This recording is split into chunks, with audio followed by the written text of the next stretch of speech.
friends, welcome to Cooking with Kyra. I'm Kyra and this is my daughter Ellie. Hi. Today we'll be making Snowy Day snack mix, but first we'll read a story. Our story today is called The Little Snowplow by Laura Kohler.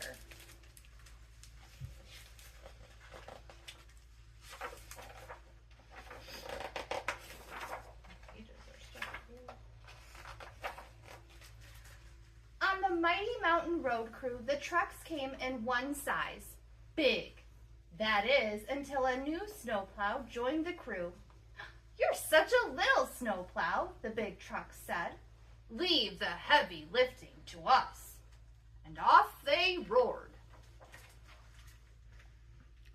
So all spring, the little snowplow cleared streams while the big trucks bulldozed mudslides.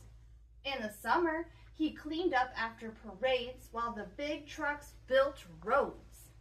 In the fall, he pushed leaves into piles while the big trucks mounded mountains of salt and sand. As fall turned into winter, the little snowplow began training. He made the light on the top go around and blew his horn. Beep, beep. He drove forward and back, then he raised and lowered his plow 10 times fast. Everything was in working order. He could hardly wait for snow. "Ha!" said the dump truck. "You've never even seen snow." The little snowplow ignored him. He knew what snow was. "Why, I remember snow up to the eaves," said a cement mixer. "Yeah, we had a big, strong snowplow then," the garbage truck said. "Too bad she retired," the utility truck said. "I heard she moved to a beach in Florida." "I hope it doesn't snow like that this winter," the dump truck said. "It might be too much for a little snowplow. We'd probably have to help." The little snowplow turned his bumper on the trucks. Poor little snowplow. But that night, he raised and lowered his plow 10 extra times. And the next day, he added even more exercises. He pushed loads of gravel. He pulled blocks of concrete just in case. It's getting ready. One morning, Will, the road crew foreman, burst in before dawn. "It's a real blizzard out there." The dump truck snorted. "Looks like there's already more than a little snowplow can handle." Beep, beep, vroom. The drifts looked soft and fun to the little snowplow. "Let's go," Will said. They drove out into the storm. The little snowplow cleared the streets of Mighty Mountain, but it kept snowing. So the little snowplow cleared the streets of Mighty Mountain again. It snowed harder and the winds began to howl. Once more, the little snowplow started to clear the streets. Deep drifts swirled around his treads. Icy gusts blew against his windshield. Snow piled up higher than he could raise his plow. He wondered if he should have done more plow lifts. This one's too big for anyone to handle on their own, Will said. He called for backup. "I knew that plow would need help," the dump truck grumbled as he drove out. The little snowplow wiped his windshield and kept plowing. Silver Fork, Stampede Avenue, Main Street. That's when he heard a rumbling. He saw the dump truck drive by. Then the little snowplow heard a thundering. He turned the corner of Main and Ridge just as an avalanche swept down the mountain. "Whoosh! Beep, beep, beep!" the little snowplow cried. "He's buried," Will yelled. No time to lose. But it will take hours for the big trucks to move that boulder. The little snowplow drove forward. He backed up. He repositioned. He edged forward and squeezed past the boulder. Way to go, Half Pint, Will said. The big trucks couldn't have gotten through. The little snowplow plunged his plow into the avalanche debris. He dug and dug and dug. His engine shuddered. His exhaust sputtered. The needle on his gas gauge dropped. Will pointed. There he is! The little snowplow dug faster. Creak, crack. More snow crashed behind him. Hurry, Will said. Shovels of snow flew in all directions.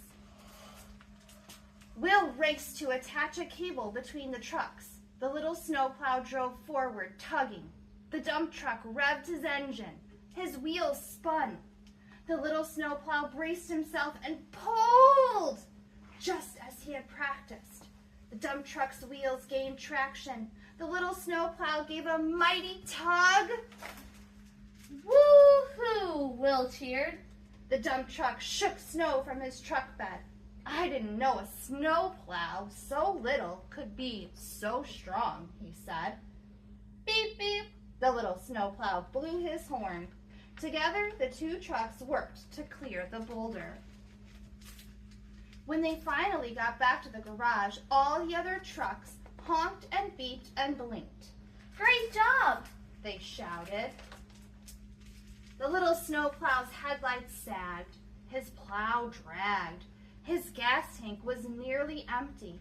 But before turning in for the night, he made the light on top go around. He blew his horn. Beep, beep. He drove forward and back. Then he raised and lowered his plow 10 times, slow. Everything was in working order. He could hardly wait for sleep. The end. All right, friends, now that we've read our story, we're going to go over the ingredients that you received in your bag from the New Lenox Public Library. First, you should have a baggie with some white melting wafers, a baggie with marshmallows, a baggie with pretzels,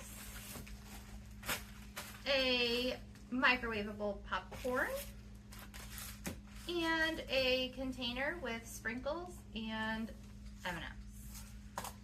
In addition to the ingredients from your bag, you will also need a couple of things from home. You will need a microwave-safe bowl and a spoon. You will also need a measuring cup, and you will need a baking sheet.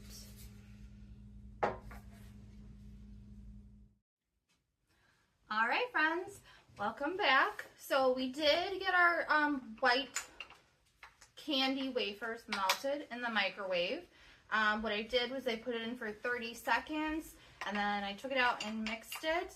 And then in 10-second intervals, I microwaved it and mixed it until it was all melted. And then I also went ahead and popped my popcorn according to the directions. It ended up taking about 2 minutes and 20 seconds in my microwave, but it might be different in yours, so just make sure you listen to the pops. So first what we're gonna do, now that we're all ready, it didn't open very well for me. We're gonna open our popcorn, and we're gonna scoop out 3 cups of popcorn. And this doesn't have to be exact. We're just trying to get about 3 cups from the bag. That last cup was a little less full. That one's a little more full. Just about 3 cups. Good. All right. The rest of the popcorn is just to snack on. Now we are going to take our melted candy wafers and we're going to pour all of that right on top.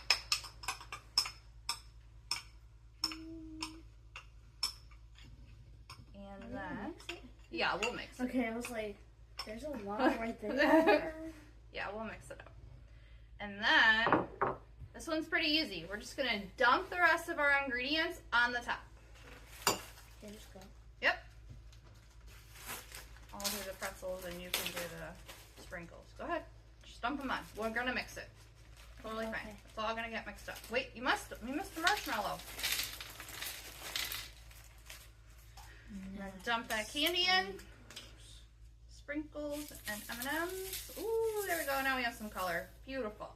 And then we'll take our spoon and we'll just give it a nice, good mix.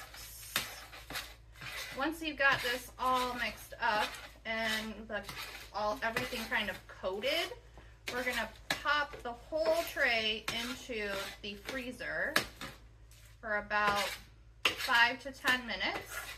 And then we can take it out and enjoy it together. Want to finish mix it? Yeah. All right.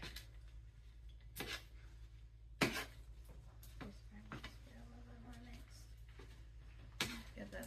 Get all that in there. Good job. Okay.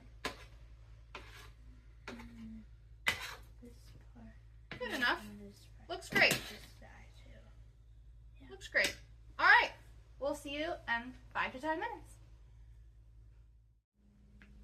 All right, friends, it's been about 10 minutes and we just took our mix out of the freezer. It's all stuck together now, so I'm gonna just take this spatula and kind of break it apart a little bit so you can get a piece of it to taste.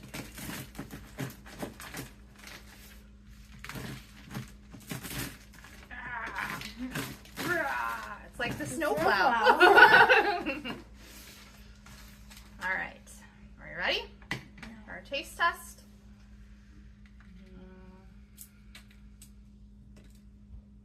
Cheers.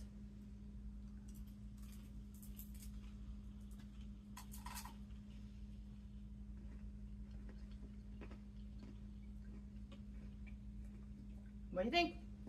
Pretty good? All right, friends. Well, I hope you enjoy your snowy day snack mix. Maybe you can even make it on a day you're snowed in. We'll see you next month on Cooking with Kyra. Bye.